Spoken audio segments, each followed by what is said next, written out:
C'est sur le circuit de la Jamaïque que s'est déroulée les 22 et 23 août la première édition des 24 heures d'endurance Merino Smith. Bien que les 24 heures cyclo existent depuis plusieurs années, cette édition a une saveur particulière car elle porte le nom d'un grand champion de deux roues, plusieurs fois vainqueur des 24 heures. Comme j'avais dit il y a 2 ou 3 mois, suite au décès d'un pote à moi et d'un gars qui a roulé pas mal de 24 heures et qui s'est fait remarquer dans le monde autant de la moto que du vélo, donc Merino Smith, je me suis dit qu'à partir de maintenant, toutes les épreuves de 24 heures que je vais faire vont porter son nom parce que je pense que c'est un qui a gagné le plus de 24 heures jusqu'à maintenant. C'est en son honneur maintenant qu'il aura une course qui s'appellera de son nom.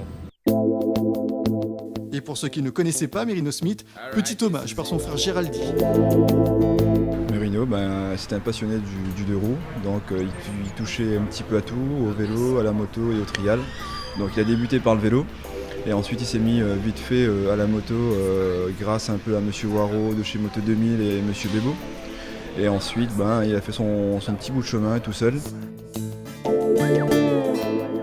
Localement, il a participé au championnat de cross, il a participé au championnat de course de côte et au championnat de super motard.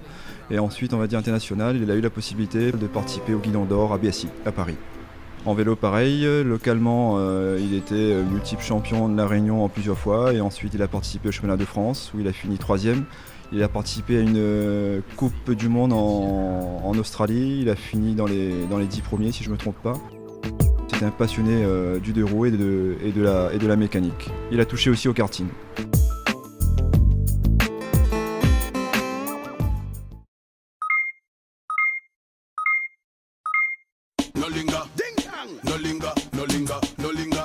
Retour sur la piste de la Jamaïque. Une telle compétition ne s'improvise pas. Étape préalable avant le départ, le contrôle technique. Les machines et équipements des 13 équipages sont soigneusement scrutés par le directeur de course.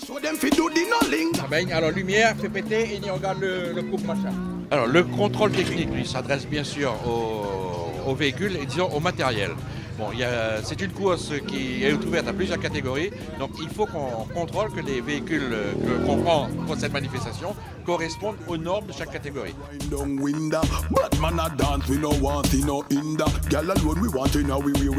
Dans le paddock, c'est la grande manœuvre. Mécaniciens et assistants en tout genre se préparent pour 24 heures de folie.